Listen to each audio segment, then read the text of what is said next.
You know those people who just seem to effortlessly zero in on a task? Oh, yeah. Maybe it's a student, like poring over complex equations for hours, or someone debugging tricky code.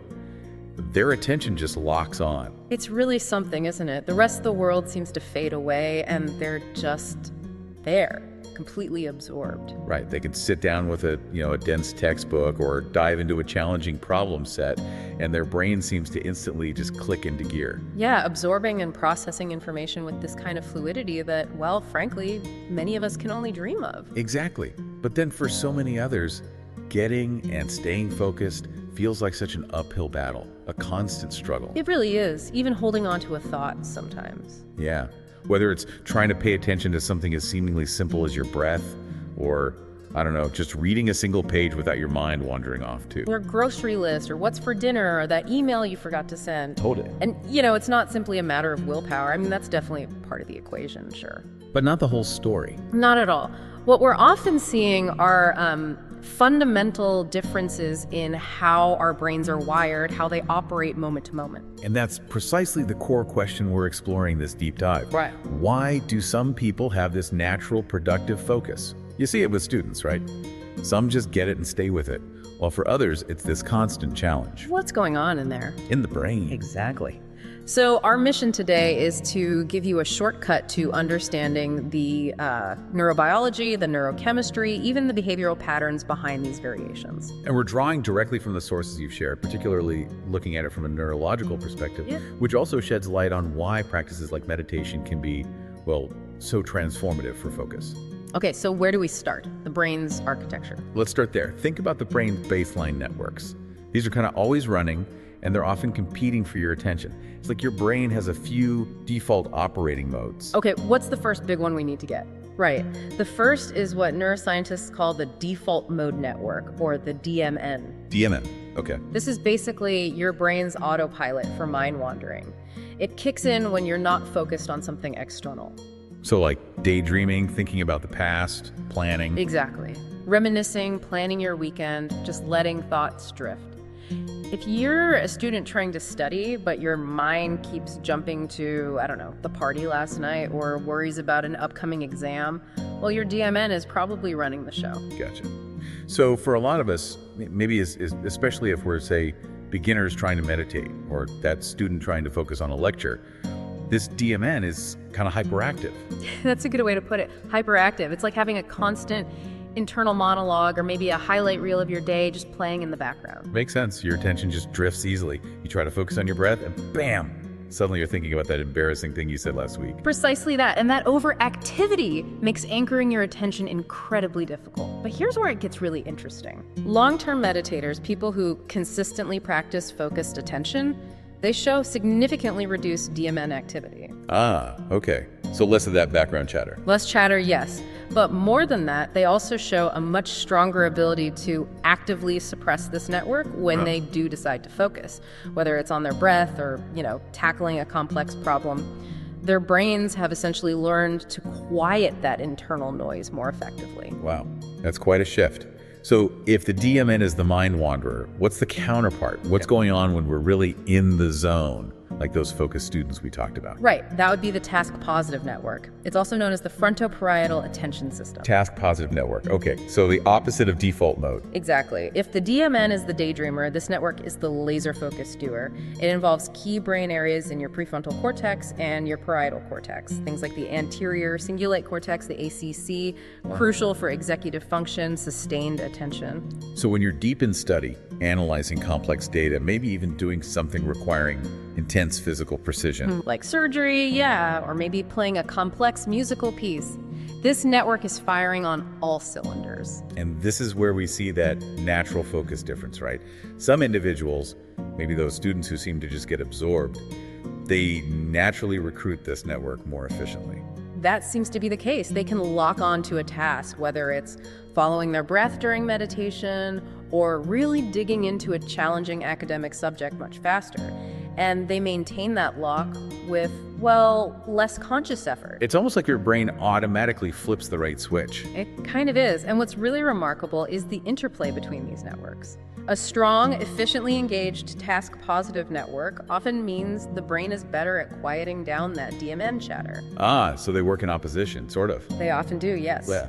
This interaction leads to that clear, unburdened focus where you can really immerse yourself in a subject or just be present in the moment. Fascinating. Okay, so we've got the brain's networks, the sort of hardware of focus, but what about the fuel, the chemistry?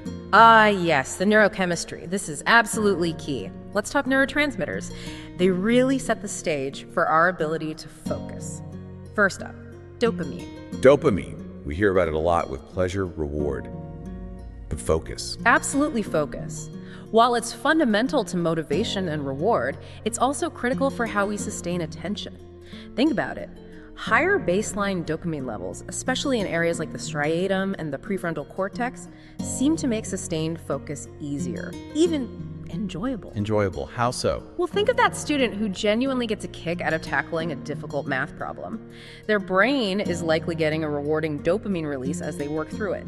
That makes the process itself intrinsically engaging, right? It pulls them in. Okay, so if you've got naturally higher dopamine, staying focused on something that might seem simple or even quote-unquote boring to others, it feels less like a chore. Exactly. It's less like pushing a rock uphill and more like something you actually want to keep doing. But conversely, What happens when dopamine levels are lower? well, that's often linked to boredom, restlessness, and frequent distractions.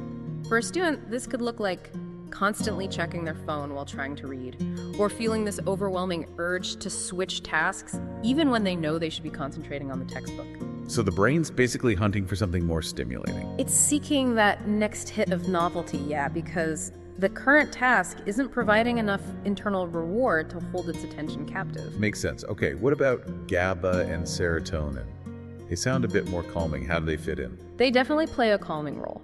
GABA, that's gamma-aminobutyric acid, is the brain's main inhibitory neurotransmitter. Think of it as promoting calmness by reducing neural noise. Noise reduction, like filtering things out. Precisely. Imagine your brain is a really busy office. GABA helps filter out all the irrelevant chatter, the background noise, especially in your sensory processing areas. This lets you focus on what's essential, like the words on the page or the teacher's voice, without getting constantly pulled away by, irrelevant thoughts or sounds or sensations. Like noise-canceling headphones for the brain. I like that. Kind of, yeah. And serotonin. Yeah, what about serotonin? Serotonin is crucial for supporting patience, balancing mood, and reducing impulsivity. So if someone has a good, balanced serotonergic system, they generally find it much easier to stay with subtle sensations like the feeling of breathing, for example. Or for a student to stick with the really intricate details of a complex academic text without just getting frustrated and wanting to throw the book across the room. Right, it fosters that kind of steadiness. Steadiness, contentment, stability, exactly. All of which supports prolonged mental effort, making tasks like deep reading or sustained study feel much more manageable. Okay, and then there's noradrenaline. From the locus coeruleus you mentioned, sounds important. Very important, and it's a delicate balance. We often talk about the Goldilocks principle with noradrenaline. You need just the right amount. Not too much, not too little. Exactly. Too much, and you're heading into hypervigilance. You're jumpy, easily startled, constantly scanning your environment, and your mind feels scattered, jumping from one thing to the next. Not great for focusing on a lecture or textbook page. Definitely not. Think of someone who's really anxious. They often have trouble settling their mind to learn because they're just too keyed up. That might involve too much noradrenaline, too little, and you're just sleepy, disengaged. You can't even muster the energy to get started. So the sweet spot. The optimal mid-level, that just right zone, creates what we call an alert yet calm focus. Alert yet calm. Okay. Yeah, you're mentally awake, you're responsive, but you're not agitated. It's really the ideal state for tasks that need steady, unwavering attention, like breath meditation or really engaging deeply with a challenging academic concept until it finally clicks. This is great. So beyond the networks and the chemistry, you also mentioned structural differences in the brain, things that might give some people a kind of built-in advantage. That's right. Let's revisit the anterior cingulate cortex, the ACC, which we mentioned as part of the task-positive network. Okay, the ACC. What's its specific role again?